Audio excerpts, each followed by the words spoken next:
Bonjour à toutes et à tous et bienvenue à cette nouvelle vidéo. Et oui, c'est la reprise des coins de présentation en facecam. Désormais, toutes les coins de présentation seront faites en facecam, donc voilà, j'espère que ça vous plaira. Et donc aujourd'hui, on est parti sur un denier d'Antonin-le-Pieux. Vous allez le voir, un denier qui est vraiment très beau, surtout au niveau du portrait. Donc bien sûr, si vous n'êtes toujours pas abonné, n'oubliez pas de le faire. Et donc on est parti pour cette monnaie. Et donc évidemment, avant de vous présenter la monnaie en question, je vais d'abord vous parler de l'histoire d'Antonin-le-Pieux. Alors déjà, Antonin-le-Pieux est un empereur de la dynastie des Antonins, donc comme son prénom, et donc il a régné de 138 à 161 après Jésus-Christ, et il est le successeur d'Adrien et fut succédé par Marc Aurèle. Pendant son règne, il a eu un règne qui était très pacifique, il n'a fait absolument aucune campagne, aucune guerre quelle qu'elle soit. D'ailleurs, on considère qu'il est à l'origine du déclin de l'Empire romain, mais ça, il y a quand même plusieurs explications par rapport à ça. À ce moment-là, il était évidemment à l'apogée, donc oui, forcément après ça baisse, et surtout à ce moment-là, c'était la Pax Romana, donc la paix romaine, où il n'y avait absolument aucune campagne, où il n'y avait pas de guerre, et donc où l'Empire romain était en paix. Dans tout ça, Antonin-le-Pieux n'a qu'une idée en tête, c'est d'éviter évidemment qu'il y ait des invasions barbares,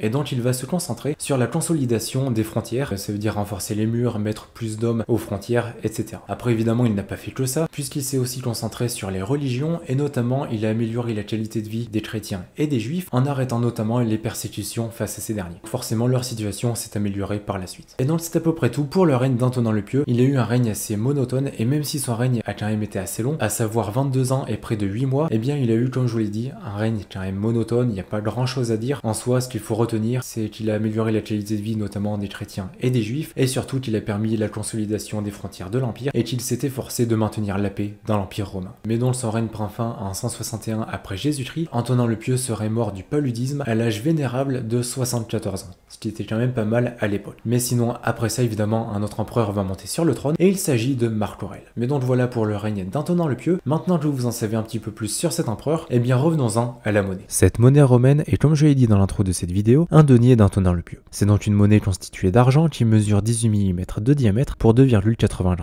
Sur son avers, vous pouvez voir la tête radiée d'Antonin-le-Pieux, entourée des légendes Antoninus Hoc Pius Pp TRP 13, soit en latin Antoninus Augustus, Pius Pater Patriae, Tribunicia Potestate Tertium Decimum. Et donc en français, Antonin Auguste Pieux, père de la patrie revêtu de la 13e puissance tribunicienne. Sur le revers, on peut voir Fortuna debout, tenant une corne d'abondance de la main gauche et un gouvernail de la droite. Ici, les légendes sont assez simples, puisqu'il y a juste clos 4, soit en latin consul quartum, et donc en français consul pour la 4e fois. Enfin, pour acquérir cet exemplaire, il faudra compter 140 €. Bien sûr, n'oubliez pas de mettre un pouce bleu et de vous abonner, et aussi depuis mardi, des nouvelles monnaies sont disponibles sur la boutique dans ce denier, donc si ça vous intéresse, c'est le premier lien dans la description. Si vous êtes encore là, marquez Antonin dans les commentaires, et je vous dis à dimanche.